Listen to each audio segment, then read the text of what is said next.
Hello, my name's Danny John-Jules. Welcome to the Sarah O'Connell Show. Welcome to the Sarah O'Connell Show. Danny, it's an absolute pleasure to have you here on the Sarah O'Connell Show today. Welcome. Thank you for inviting me. You're very welcome. So we've just finished series 12 of Red Dwarf now, still going strong after nearly 30 years. Yes, the show's going on a lot stronger than I am. And so the character of Cat is still progressing, still developing. He's been labelled and diagnosed as a psychopath in this season. Actually, he is, because of the psychopathic things that he does. But again, that's evolving and developing the character and exploring different sides of his personality, which I'm glad it's been a slow burner, because otherwise you'd be bored of him in 30 years. Absolutely. And so what are your favourite memories of, obviously you worked on series 11 and 12 back to back, what are your favourite sort of memories of production? Oh yeah, production was quite difficult because obviously we were filming two series at once, but also we had to kind of remember how to do it. And when you get into the studio first thing in the morning, it's like below zero, because all the doors are open and all the crew are sort of bringing in their gear and stuff. So that's the real painful part. Have you got any appreciation for what Robert Llewellyn does now, having been Crichtonified yourself? Oh, but do you know, the funny thing is we'd always kind of known that was a tough gig, but we asked for it and we got it. It was always something that we all wanted to do, and I always answered that question if they said, if you had to play another character, what one would it be? And I always used to say Crichton anyway. Yeah. And so I've always wondered this: are you in real life a dog or a cat person? I'm more cat than dog. Yeah. Yeah, definitely. They're cleaner. It's very true. Now, obviously, you've been in all 12 series of Red Dwarf, which is a huge achievement in and of itself. Have you got a favourite episode of all time? Do you ever go back and re-watch it?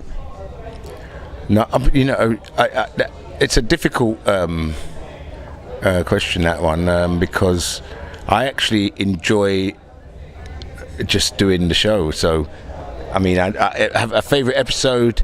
It's like saying, which of the episodes do you have most fun in? I mean, I have fun playing Riviera Kid. I had fun doing Demons and Angels, and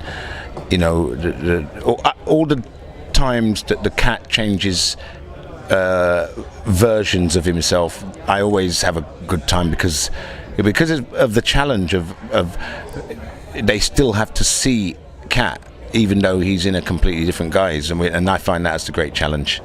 Can you say anything about Series 13 yet? Have you signed on to it contractually? No.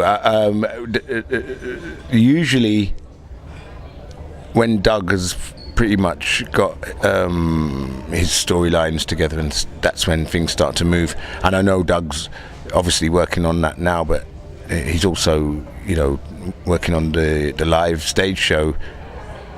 There's a lot of working out to do, in the next year for Doug. So for us, you'll find that it doesn't ever seem very enthusiastic when these things get, let out to the public. But because we know how long it takes to get right. Yeah. So we don't get too excited until we're actually...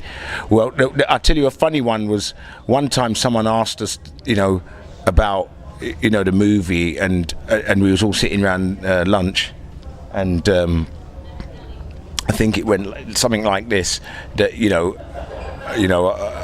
about when you're going to make the movie, and someone said I think one of us said, I'll believe it when I'm actually on set filming it, and then someone then said, I'll believe it when it's all finished and it's on at the cinema, and someone said, I'll believe it when it's on DVD, and Craig went, I'll believe it when I've spent the money. And that is a true story. And that's in print somewhere, but it'll be much more comprehensive than what I just made it. But that is a serious interview that was in print, and we did actually it did go down, and that's because we're so used to each other that we can actually finish each other's gags. Yeah, you've got amazing chemistry together. Yeah, well, that one you can hear it. It starts with one person and it goes down the line, and it was the funniest line was at the end. That's amazing. Well, it's been an absolute pleasure meeting you today. Red Dwarf is going as strong as ever. Incidentally, not even a question but a statement. Also love Maid Marian and Are Married Men. Yeah, but it's not as successful as the Sarah O'Connell show.